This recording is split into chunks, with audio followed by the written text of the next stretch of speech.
On this week's episode of the WNP podcast, Trap Week is here. Stay tuned.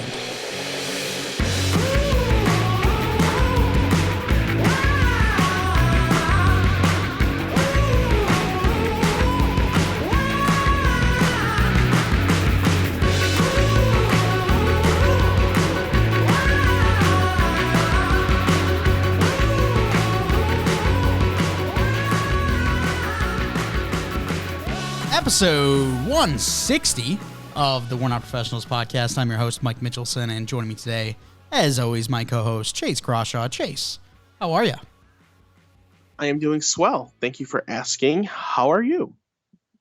I am doing fantastic, Chastifer. Thanks for asking.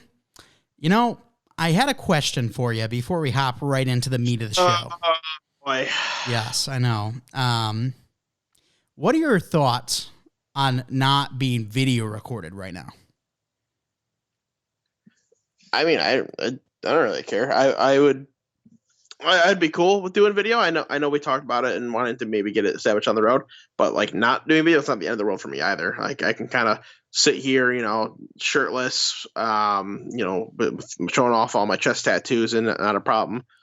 So either way it is what it is. But if you want to get video set up at some point, I also wouldn't be opposed. That's what I wanted to get down to is what is the difference between Chase on camera and Chase off camera? So he's got the dolphin nipple tattoos out showing right now. No shirt. I love to hear it.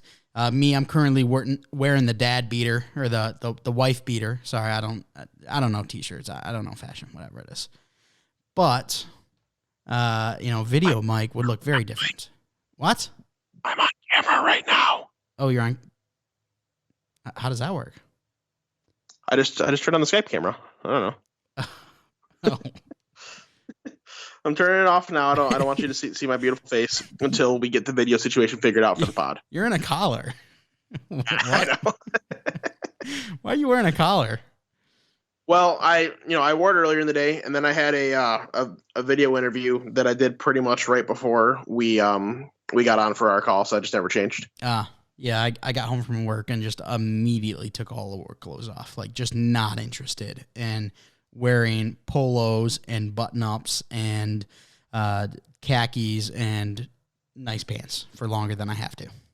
It's never, really bothered me too heavily. So like, it's not a big deal, honestly, for me. See, it's one of those where I enjoy wearing it when I'm going out because I look good, you feel good. But when you're at home, no, get me out. Get me in my basketball shorts and a t-shirt. That's all I want to wear. But hopefully we can do some camera stuff soon. I'm not going to promise anything. Work has been very busy. But I've got like a 13 day break around the holidays. So maybe we can figure out something there, but not going to promise anything to our lovely viewers. But I will promise that today we will be talking NFL news, take a look at the playoff picture, play a little Would You Rather, and then talk about this week's slate of games. I feel like it's a trap week, and we'll go over that as we get closer to it. But we'll start with the NFL news. Let's start Cooper Kupp. He's on the IR, Offensive Player of the Year last year, Super Bowl MVP, the only player on the Rams that consistently picks up yardage. This is a tough one for the Rams and even tougher for Cooper Kupp owners in fantasy. Yeah, definitely brutal. The Rams, honestly, this season feels like it's kind of lost at 3-6. So with him being shut down, it's not too much of a surprise. They're like, let's just get him healthy. Let's really get him rolling. Maybe we catch some fire without him and we can use him down the stretch, or we can just keep him out for the year or play him at the end of the year and just kind of get rolling for next year. So not super surprising once you saw that he was injured that they choose to go the cautious route. This could just be kind of a reset year for them. So tough for fantasy owners. I know he's, carried a lot of teams to some pretty great depths over the last two seasons. Maybe not as dominant this year. It's not that he's been bad, but he's been very good. But right now, I think Tyreek was the number one receiver thus far throughout the season. So been playing well. It's a tough blow for fantasy teams for the Rams. But on the bright side, at least he's going to be healthy next year, and the Lions are now going to get an even better draft pick. Yeah, and what's up with the Rams this year? I mean, it seems like Matt Stafford has regressed heavily. He doesn't know how to hit anyone except for Cooper Kupp in the passing game. The running backs look terrible. The defense, although they have a ton of studs, like I feel like they're playing well, but not well enough to help this offense. Yeah, it looks completely different. It looks like I don't know if the play calling is different, if teams are just like accounting better for Cooper Kupp, which he's still getting yardage, but he's also not putting up almost record breaking yardage like he was last year. So maybe they're counting better for him, and it's throwing Stafford off. Maybe the offensive line plays worse. They got to see those analytics, and the running backs have been horrible. Yeah, so like that without a doubt. I don't know. It could be a play calling thing. Could be just a bad season type of thing. I don't really have a great answer. If I had a guess and the nucleus of the team stays together, they would pick up the pieces and be much better off next year. It really just kind of feels like a one-off thing. Yeah, absolutely. I'm trying to look at some stats right now. The Rams have 16 total touchdowns on the year. Lord. That is horrible. That's bad. They are currently in the bottom 5. Can you guess some of the other teams that are near them? The Broncos, for sure. Bingo. They are last with 12. The Raiders got to be there. No, the Raiders are actually at 21. They're probably around middle of the pack. Wait. So Josh Jacobs is at 21 is what you're saying? Basically, yeah. He's the Raiders, sure. So some other teams, the Texans, got to be. Yep, Texans are third last with 14. Lions. No. Do you not remember the Lions like first 3 games? I mean, come on. Yeah, but I also remember them getting shut out by the Patriots and only putting up 15 against the Packers. Yeah, that's fair. So then the Bears. Nope. The Steelers. Yep, the Steelers, and the last one's in the AFC as well. Probably the Jags then, right? Nope, same division. Oh, the Colts. Yep, Colts. So those are your bottom 5: Broncos, Steelers, Texans, Colts, and the Rams. Looking absolutely horrific. Stuff. All right, well, let's talk about Deshaun Watson as he is back in practice. I think the first game we'll see him is week 13. I think we're still, 2 weeks out from seeing him? But the first matchup will be against the Texans. If I'm not mistaken, it was a 11-game suspension. So that'd be week 13. But yeah, that's right. It's supposed to be against the Texans. Just perfect timing. They definitely did that on purpose. Yep. But this will be interesting to see how the next 2 weeks go because they're playing the Bills this week, so I don't really expect them to come out with a win. But I honestly think that these next 2 games are going to be a bit distracting because D-Wass is back. They're going to start trying to get him those first team snaps as quickly as they can. Try to get him those opportunities. Try to get him that rapport with the team. So it's going to disrupt things a little bit. I don't expect very good performances from the Browns these next 2 weeks. Currently sitting at 3-6. Maybe they can get lucky and sneak out a win somewhere and keep their playoff hopes alive. But I kind of think these next 2 weeks is where their playoff hopes pretty much go to die. Yeah, I'm curious. How well do you think Deshaun Watson is going to come out in week 13? Like, obviously, we know before everything happened, he was a very talented quarterback. And you could argue was top 5 in the league, for sure top 8. But he's been off for 2 years now. So how well is he going to come back? What do you think? So he's either going to look like Russell Wilson and Aaron Rodgers this year, 2 former studs who have played horrendous in game 1 and just like not look very good at all, like 180 yards, like 50 completion percentage. Or he's throwing for 350, 75 completion percentage, 4 touchdowns, 1 on the ground as well. Like I don't think there's any in between. I don't think he's just, having an average NFL day. He's either going off or getting shut down.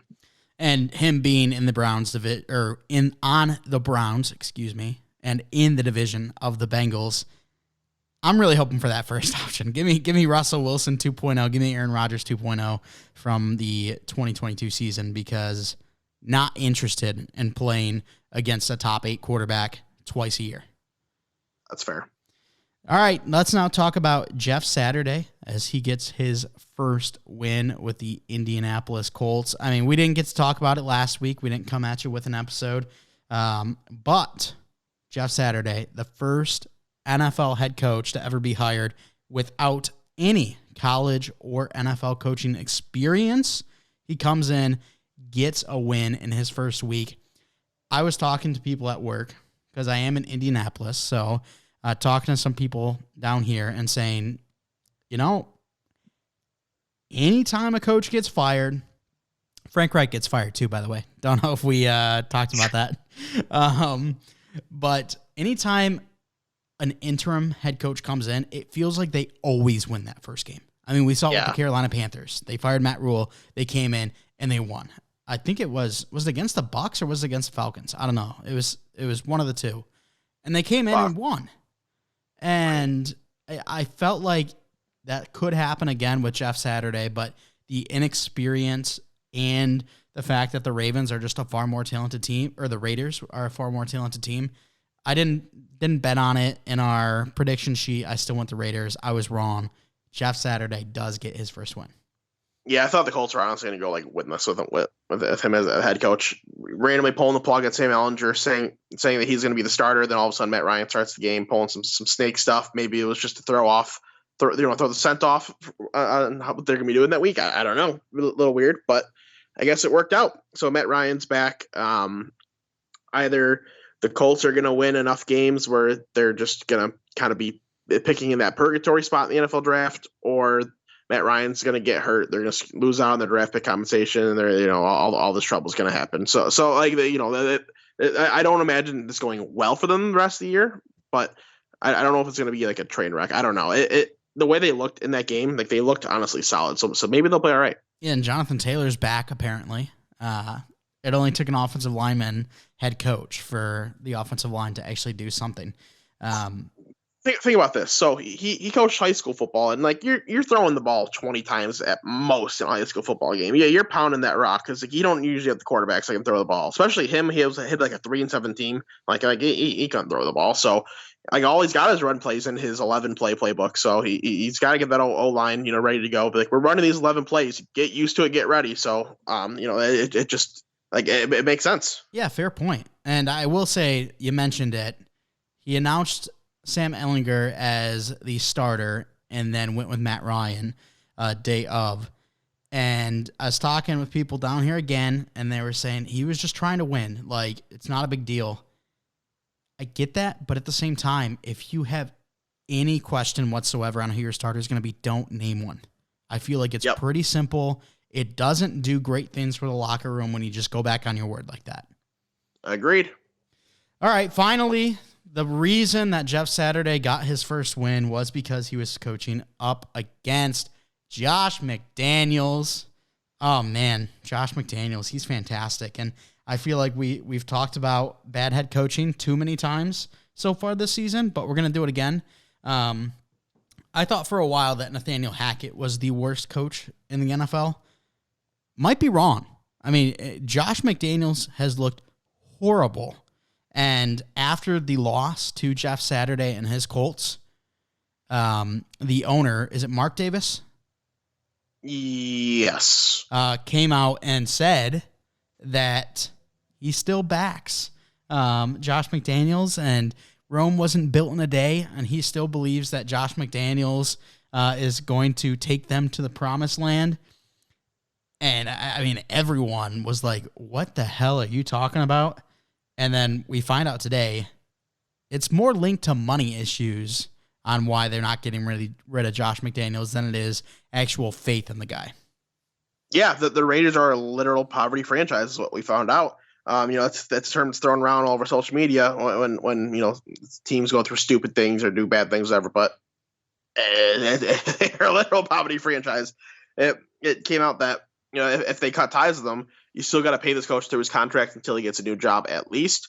And to do that and hire a new coach, they don't have the cash flow for it. So that's a problem. That's very concerning that an NFL team is in that situation. So that's really the case that is a tough look. And I do have to say one thing though before we talk about this money thing a little more.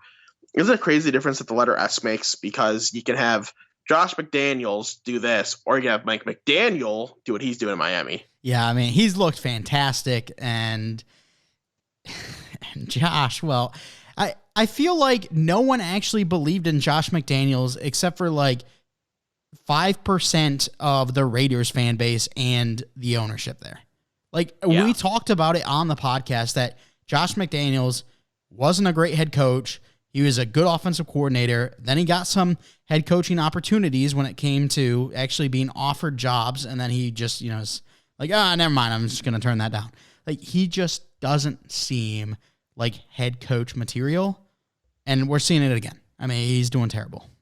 Yeah, I agree. It really is strange. I kind of feel bad because I like the Raiders. Love the uniforms, love the branding, love the colors. Derek Carr guy right here, Darren Waller guy, Max Crosby guy. It's just so much wasted potential, so much wasted branding, so much wasted talent. It's just a shame that it's going down this way. Yeah, and speaking of the money, it sucks that they don't have the money, but it's also very obvious on why they don't. I mean, they just built the new stadium, Allegiant. Is it Allegiant or is it Allegiance? Allegiant Stadium. I mean, a ton of money. It looks fantastic. Love it. But that definitely hurt in the pocket. Then you got John Gruden. They still owe him $40 million. That hurts. You get rid of McDaniels, that's another one that you got to keep paying into. That's 3 separate accounts that you got to continue to pay into and then still try to get a head coach. So it's a nightmare. But I would say if I were Raiders ownership, it's going to look soft, but you reach out to people that are diehard Raiders fans that have the money. You reach out to, what's it called? Like your sponsors and people that you partner with. You talk to them, say, hey, I mean, this is sad, but you see what's happening on the field right now. There is no way that we can continue to have this guy in the building. We need to get him out, get someone in, and restart. You got to get the money from somewhere. And I would rather beg and plead for more money than continue to have Josh McDaniels on the field. That would be so unbelievably funny. It is never going to happen because no NFL owner, no sports owner is ever going to do that. They've got too much pride to do that. It would be the funniest thing ever, though, to see a press release. Hey, you want to Venmo us like $20? Like that would be I'm begging for that to happen now. That would be just headlines for weeks. Just all over SportsCenter, being made fun of, all over Good Morning Football. That would be so great. Let's make it happen. Fantastic. And I mean, the reason this needs to happen, let's take a look at the playoff picture now. The Raiders are currently second to last in the AFC, only behind the Houston Texans, which the Houston Texans maybe have like 4 talented players on their roster. I mean, you got Brandon Cooks, you got Damian Pierce, you got Derek Stingley. 3. I overestimated. My bad. So, I mean, you can't be this low. You can't be worse than the Jags. You can't be worse than the Steelers. I mean, it's terrible. It is. All right, well, let's talk about that playoff picture. We'll continue with the AFC. The Chiefs sit number 1 right now. Miami Dolphins 2, winning that division right now, the AFC East, which is insane. You got the Titans at 3, the Ravens at 4. Those are all your division winners. Then you have the rest of the AFC East with the Jets at 5, Bills at 6, Patriots at 7. Wild. Absolutely insane. We talked about the possibility of there being 4 playoff teams from one division. We did not think it was the AFC East, I'll tell you that. No, and when we go over the NFC, we got to talk about that as well too. But certainly not think it was going to be either one of those 2 divisions. Specifically, not the AFC East. I thought the Patriots and the Jets were both down for the count this year, but somehow the New York Jets are 6-3. Like, excuse me, Zach Wilson is even playing good. Like, how do they keep winning? It's so strange. Same thing. The Patriots they're not doing anything like exceptional. They're just like finding random wins. It's so strange. And then when you see teams like the Chargers, the Bengals, the Broncos were supposed to be good, the Raiders were supposed to be good, the Jags are supposed to take the next step. Those teams aren't, off to the starts that you would hope. The Chargers and Bengals, outside looking in, they're playing better, and I think they'll kind of be better in those discussions down the road. But it's still just crazy to think that we're going into Week 11, like we're down the stretch officially, and this is what the playoff picture looks like on this side. It's crazy. Yeah, the AFC West as a whole has been horrible. in comparison to the Chiefs, who are at the top. I mean, the Chargers have looked bad, and Justin Herbert has just not been the quarterback everyone hyped him up to be to start the year, and that we've seen in the past couple of years. He's been struggling. He has had some injuries, so can't put 100% blame on him and saying he's, a big regression candidate or whatever, but Chargers have not looked good. The Broncos and the Raiders, I don't know if there was a person out there saying that these teams would have less than like 7 wins. I feel like everyone was pretty high on this whole division, and the Raiders and the Broncos have just looked horrible. Like, I don't want to watch their games. Let's talk about them, actually, because we got Raiders at Broncos Sunday at 4:00. Don't want to watch it. And then we have Chiefs and Chargers that got flexed to the Sunday night game over my Bengals Steelers. Salty about that.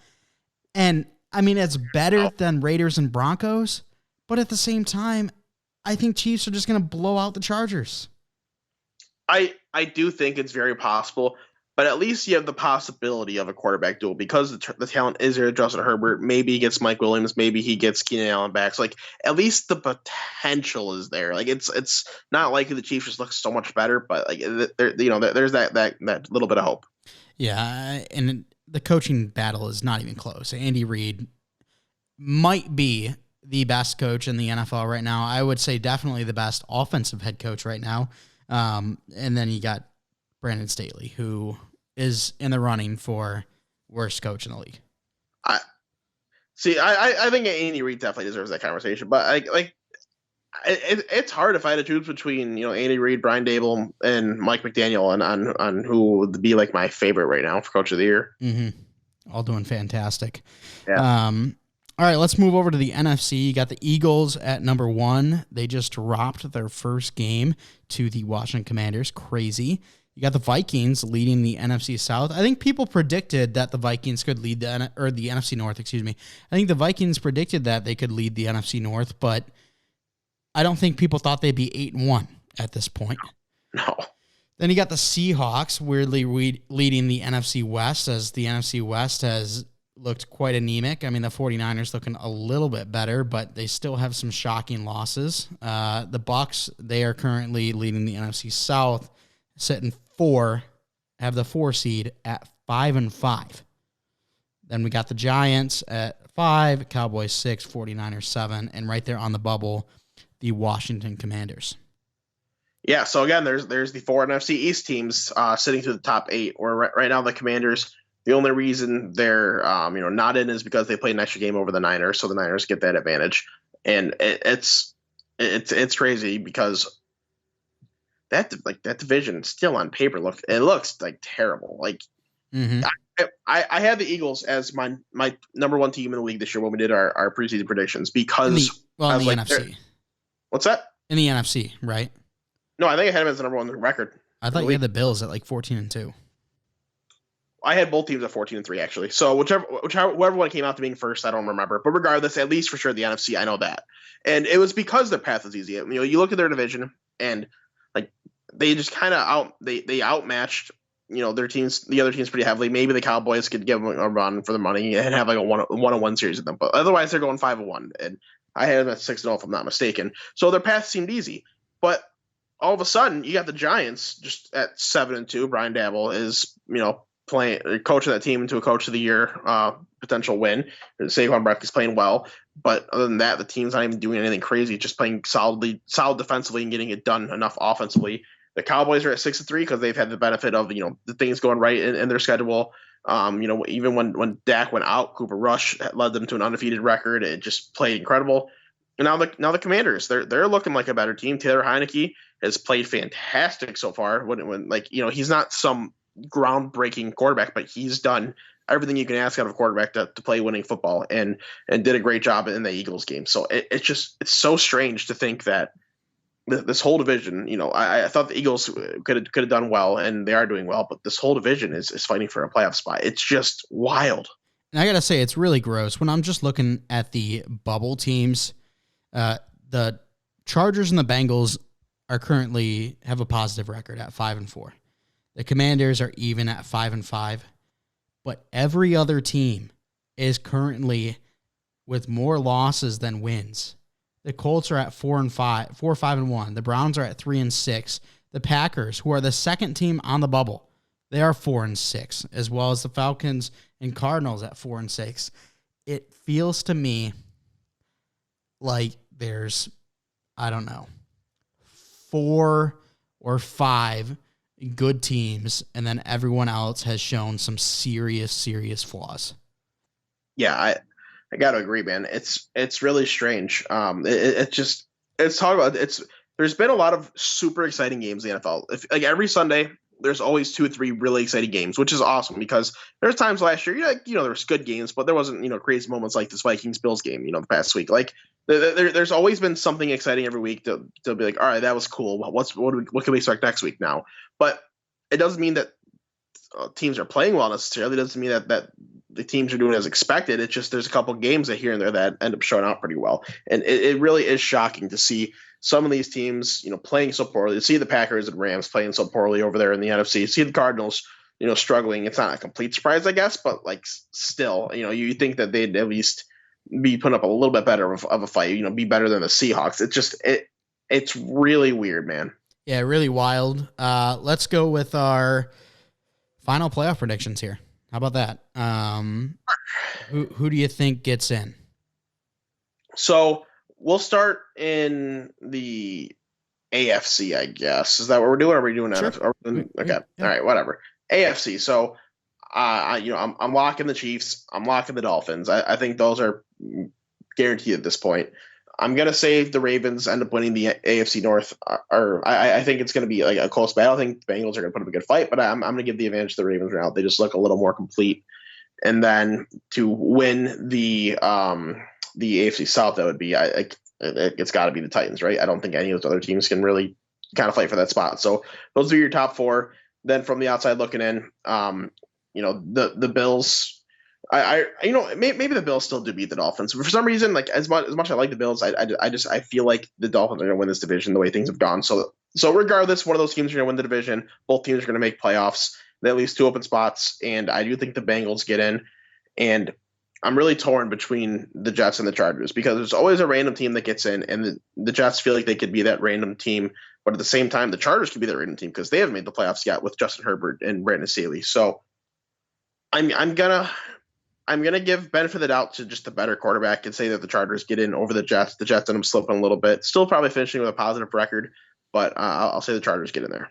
I'm gonna agree with you on pretty much everything, but I'll put the Jets over the Chargers, and that'll be the final straw, and it'll lead to Staley getting kicked out of LA.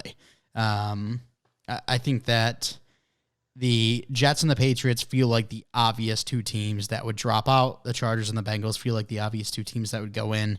I think very likely that could be the case, but I'll go for the Jets just because Saleh right now looks like a much better head coach than Staley. Yeah, he does for sure. All right, NFC, what do you got? So, NFC East, Eagles are going to win it. I think Eagles are still on track to be a 14-3 team. I still feel like that's what their final record's going to be. So, congrats to them and congrats to me for being a genius. The Vikings, they've got the NFC North locked up unless something just catastrophic happens to them. So, expect those 2 teams to finish at least, both teams should finish at least 12 wins, probably 13, 14, maybe even 15. Who the hell knows? So outside of that, I think that ultimately we're going to see the NFC West be third, but I don't think it's going to be the Seahawks. I think the 49ers are going to jump into that spot, ended up kind of going on a bit of a run here. They're looking better. And then fourth, out of the NFC South, I guess I'm going to have to go with the Bucks. I don't feel great about it, but I can't imagine really, the Falcons jumping over them. I think they're gonna be like a 9-8 type of team in the playoffs, winning the division. Nothing super special, but just kind of getting in because they have to. 5 through 7, I think it's gonna be interesting. I think the Giants are just in too good of a spot to miss playoffs. They'd have to go really bad, so you got to put them in. That's gonna. I gotta say the Seahawks are kind of in the same boat at 6-3. Things would have to go kind of horrible. So Seahawks, and then 7. That's where things kind of change. I really don't know. Do I want to say the Cowboys get in? I kind of feel like they're going to choke things. But when I'm looking at who else I would put in, I can't see the Commanders are going to get in. So I guess I'll go Cowboys. So the current teams that are in the playoff spots right now, I think are the ones that get in, just maybe in a different order. I agree. 100% with you there. I think all these teams make it. Going to be a little reshuffling. But and the Commanders have looked hot, but are they better than any of these teams? I don't know. I don't think so. And then the Packers, I mean, they actually look like Aaron Rodgers found his weapon in Watson this past week, but I feel like that's just not a sustainable thing. So, no, I mean, definitely not at that pace. I think Christian Watson's going to kind of go forward and have a bigger role. From things I was reading, it sounds like a lot of things were kind of designed for him this week, and it played out really well. He ended up having 4 touchdowns, if I'm not mistaken. So if that's not an obvious sign to kind of keep working him in and kind of keep getting him, those targets, those design plays, then that would make no sense. So I think the offense can be a little bit better because of that, but I still don't imagine them being like great by any means. For sure. All right, Chase, let's now do a little would you rather. We're going to be playing with Tua Tagovailoa. Oh.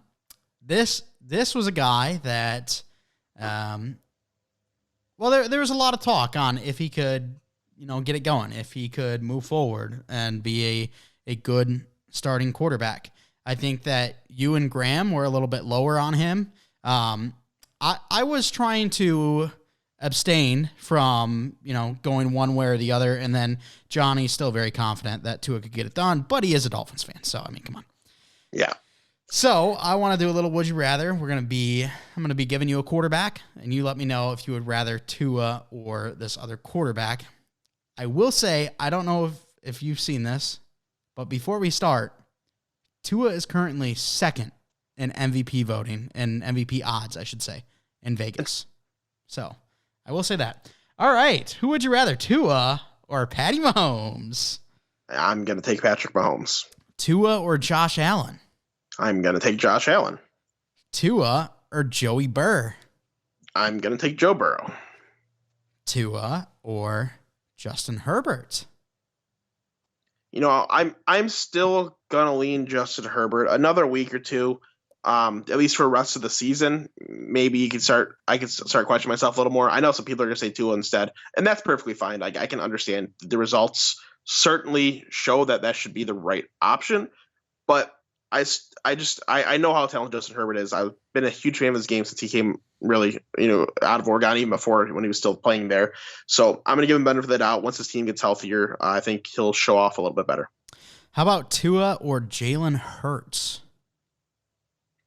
Well, do you want a quarterback or do you want like an athlete? That's the whole debate. So you can't really say what Jalen Hurts has done isn't working, because it's working really well. Last game, that loss, like, what do you want the guy to do? He did everything he could. He set his offense up really well. He had the big play, to Quez Watkins, where Quez Watkins just couldn't hold on to the ball. Everything was done wrong in front of him, and I thought he's really improved as a quarterback. But I think I would prefer Tua. Just a little more trusted of a passer than Jalen Hurts. Jalen Hurts, he does bring an awesome running dynamic, but Tua's not immobile by any means. And right now, it feels like he's a better passer and someone I would trust a little more, like kind of for an end of game situation. Okay, let's stay in the same vein. Tua or Lamar Jackson? I'm gonna prefer Lamar. I think that athletic dynamic is just like the difference. It's just too large. He's the best, athlete at the quarterback position in the league, and I still think he's an underrated thrower. I've talked about that for quite a while now, so I'm going to take Lamar. All right, let's go 6 more. Tua or Tom Brady? I'm taking Tua this year. Tom doesn't look terrible, but he doesn't look great either. Maybe he's going to figure it out now that he's got no distractions in the house, but I'm going to take Tua right now. Tua or your boy Aaron Rodgers? Tua, that's not even a question this year. Tua or Geno Smith? Yeah, I'm taking Tua. Geno, you've played great. You've done everything you need to do. Wow. But the dynamic aspect of the game, like who's got more to it, it's Tua. Huh. I feel like that one might have been too easy. Tua or Kirk Cousins? Oh, Kirk Thuggins, baby. I mean, keep him in the 1 o'clock slot, and I'm going Kirk. But once we get to the playoffs, those don't happen. So I guess I gotta want Tua on my playoff team more. All right, last two, Tua or Kyler Murray, or sorry, Call of Duty Murray. They're not even the same conversation, dude. Kyler Murray is like in the cuttable category for me at this point, dude. He doesn't like, do much out there. It's so strange. Tua by a mile. Tua or Justin Fields? I'm going Tua. Justin Fields has looked great. These last couple of weeks, he's looked a lot better. He's been a great fantasy option because of how awesome of a runner he is. But the passing still got to get a little more refined, get a little bit better. Maybe if you put them like in identical offenses and see what they could do, maybe Justin Fields can fare a little better. I don't know. It's hard to tell because his weapons are so weak around him. You can only go with what I've seen so far. And right now I got to give the advantage to Tua. While going through this, I was just looking at quarterback stats to, find the guys that are performing really well right now. And looking at this, Matthew Stafford is currently bottom 5 in passing yards amongst starters, and he is last in touchdowns with 8. Yet he still has 8 interceptions. Yeah, I did. I remember before Matt Ryan got benched, it was like a race of the Matts for interceptions. Matt Ryan and Matt Stafford just kept tying each other each week for the interception lead in the league. And I was like, this is horrendous. I can't believe this is happening. Yeah, absolutely wild, the regression we've seen from Matt Stafford here. But finally, let's briefly go over some of the games that we have coming in Week 11. I feel like this is very much a trap week. And part of the reason is you got the Eagles at the Colts. The Eagles just came off of a loss to Washington. The Colts came off of a win. And I feel like there's that possibility that the Colts could upset. Who knows? Let's see. There was another one I was looking at. Panthers-Ravens. That game is a 13-point spread. The Panthers have looked a lot better over the last 2 weeks. 13-point spread is a lot. It is a lot, but I don't know if I'm ready to say that they're going to win the game. Yeah, no, I'm not. But I think that the Ravens, they're probably not looking at the Panthers like, oh my gosh, this is the Chiefs coming. Or, we're traveling to Arrowhead. I mean, not saying they're going to take this game lightly or anything, but it feels like a trap game. I hear you. I do hear you. Bengals Steelers. I mean, that's not a trap game. I just want to talk about how the Bengals are going to get, 50, 60 points on the Steelers. It's going to be a good one. I'll take that bet right now. And then are the Lions a trap for the Giants? 100% they are. Are you kidding me? Because the Giants are the most fraudulent 7-2 team in the history of the NFL. Daboll's just coaching them so well. The roster is not that talent. The Lions are on a bit of a heater now. 2 wins in a row, baby. Honestly, I can't see how this isn't a trap game. Browns Bills. I mean, I don't know if it would even be a trap game because the Bills have lost 2 straight. I mean, I don't know. And I don't know if I want to call it a trap game like that either. How do I want to like word this? I guess it could be considered a trap because like they're the Browns are the underdog and there's a chance to win this game. But this is one of those throughout the records. It kind of doesn't matter because of the rumors of how much snow that we're supposed to be getting here in Buffalo. We're not here in Buffalo, but in Buffalo for this game, it's supposed to be anywhere from 3 to 6 feet potentially. So if we're really getting those levels of snow, like it doesn't matter. It's just whoever can better prepare for the conditions. Dude, I want to see 6 feet of snow. So we just see I think Nick Chubb's only 5'11", actually. So we wouldn't even see Nick Chubb, but he would be running through that defense. You basically just see Josh Allen and Gabe Davis on the field. Yeah, that's it. I want to see it. But that'd be great. If we get that much snow, how is the line 8? I mean, the Browns have a far superior run game, and I would even argue that they have the better run defense too. I think we're going to see the spread shrink as we start to get closer and closer to it, and they kind of get a better confirmation of what the weather is going to be. So what you're saying is you want to bet that +8 for the Browns right now? Probably, honestly. I might. I'm heading to my sports book and doing it right now. Good idea, Mike. Thank you. Perfect. Any games you're looking forward to outside of the Lions. I mean, I'm looking at the schedule overall. Nothing excites me too much except for the Bengals putting the beat down on the Steelers. Maybe Cowboys, Vikings. But other than that, none of these games get me too amped. I think Cowboys Vikings will be good. I think it'll be cool to see 49ers Cardinals being played in Mexico. And then outside of that, I still am looking forward to Chiefs Chargers, just in case the Chargers, can step up, especially if Mike Williams and Keenan Allen play, or even just one of them. If one of them plays, you can get Josh Palmer on the other side. I think that's going to help a lot. There's a potential where it could be a fun offensive matchup. So I guess I'm looking at least a little bit forward to the optimism that comes with those matchups. For sure. All right, well, that's going to do it for the show. I want to thank you so much for coming out and giving it a listen. If you want to stay up to date with all that we do, you can follow us on Twitter at WNP Sports Pod. That's, again, on Twitter at WNP Sports Pod. If you are listening on YouTube, if you could please give us a like, comment, subscribe, hit the bell to turn on notifications. Let us know down in the comments what matchup you're most looking forward to in this coming week. If you're listening on a podcast platform, if you could please give us a 5-star rating and a follow, we would really appreciate it. Thanks so much for stopping by. And as always, we're not professionals.